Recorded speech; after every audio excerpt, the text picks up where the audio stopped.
ایران کے اسرائیل پر جوابی حملے، 13 افراد ہلاک، 380 زخمی۔ تل ابیب میں ہر طرف تباہی، امریکہ نے اپنے سفارتی عملے اور شہریوں کو اسرائیل چھوڑنے کی ہدایت کر دی۔ صہیونی جارحیت بھی برقرار، تازہ حملوں کا آغاز، مشہد، مہرآباد، کرج اور امام خمینی ایئرپورٹس پر بمباری، 3 روز میں شہادتوں کی تعداد 128 ہو گئی۔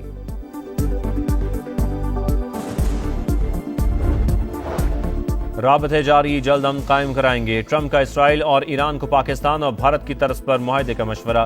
فرانسیسی صدر کا جلد تنازعات تھم جانے کا دعویٰ، ایران حوثیوں کو جوہری ہتھیار منتقل کرنا چاہتا ہے، ضرورت پڑی تو مزید اقدامات کریں گے، نیتن یاہو کا اعلان۔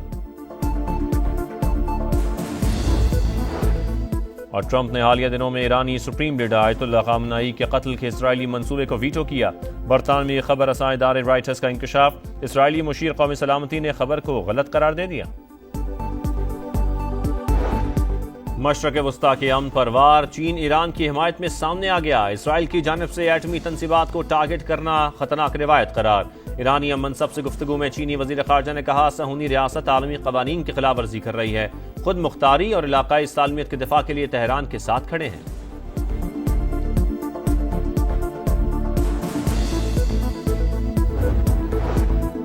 ایران پر حملوں سے کوئی تعلق نہیں، بہت سے رابطے جاری، جلد امن قائم کریں گے۔ ٹرمپ کا ایران اور اسرائیل کو پاکستان اور بھارت کی طرز پر معاہدے کا مشورہ، کہا کشیدگی کے دوران دونوں ممالک پر تجارتی دباؤ استعمال کیا، پاکستان اور بھارت کے 2 بہترین رہنماؤں نے جھگڑا بند کر دیا۔ میڈیا رپورٹس کے مطابق امریکہ نے نیتن یاہو کی جنگ میں براہ راست شمولیت کی درخواست مسترد کر دی۔ دفاعی نظام یوکرین سے مشرق وسطیٰ منتقل۔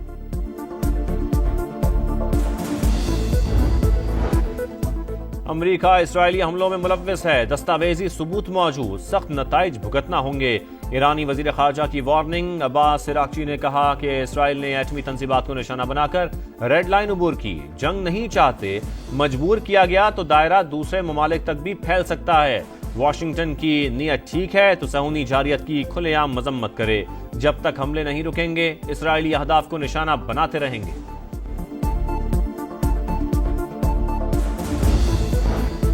اسرائیلی جارحیت کے بعد عالمی برادری سرگرم، قطر کے امیر شیخ تمیم کا ایرانی صدر کو فون، صہیونی جارحیت کی مذمت، ترک صدر کا کویت کے امیر سے رابطہ، ایران اسرائیل تنازع پر تبادلہ خیال۔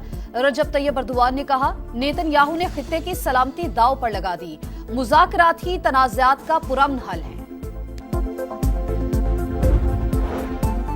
نائب وزیر اعظم اسحاق ڈار کا ترک وزیر خارجہ سے ٹیلی فونک رابطہ، ایران پر اسرائیلی حملوں کے بعد کی صورتحال پر اظہار تشویش، علاقائی استحکام کے حوالے سے بھی تبادلہ خیال۔ ایکس پر پیغام میں نائب وزیر اعظم نے لکھا، ایران میں موجود پاکستانیوں کے انخلاء کی کوششیں جاری، گزشتہ روز 450 زائرین کو انخلاء کے لیے سہولت فراہم کی، طلباء کی واپسی کے اقدامات بھی کر رہے ہیں۔ سما سے گفتگو میں پاکستانی سفیر مدثر ٹیپو نے کہا کہ ایران میں 30 سے 40 ہزار پاکستانی موجود ہیں، واپسی کے لیے رابطہ کرنے والوں کی بھرپور مدد کر رہے ہیں۔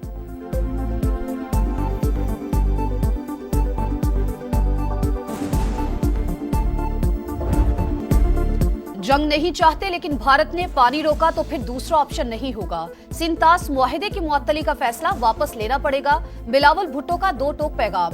جرمن میڈیا کو انٹرویو میں کہا، پانی ہماری بقا، اپنے حق سے کسی صورت دستبردار نہیں ہو سکتے، پاکستان میں دہشت گردی کے واقعات ہوتے ہیں، ہم نے کلبھوشن بھی پکڑا لیکن کبھی بھارت پر حملے کی بات نہیں کی۔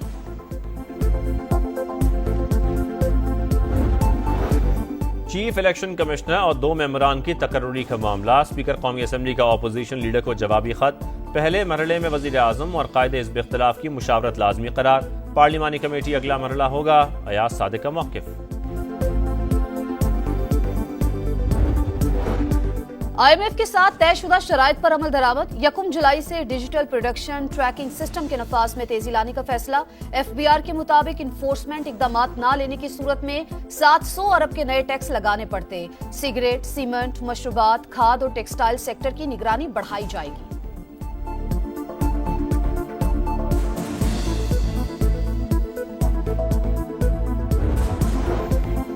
پنجاب کا 5300 ارب روپے کا بجٹ کل پیش کیا جائے گا، تنخواہوں میں 10% اضافہ متوقع، ترقیاتی منصوبوں کے لیے 1240 ارب روپے رکھنے کی تجویز، آئندہ مالی سال کے لیے 3132 اسکیمیں شامل ہوں گی، روڈ سیکٹر کے لیے 120 ارب، صحت اور بہبود آبادی کے لیے 90 ارب اور زراعت کے لیے 80 ارب روپے مختص کرنے کی تجویز۔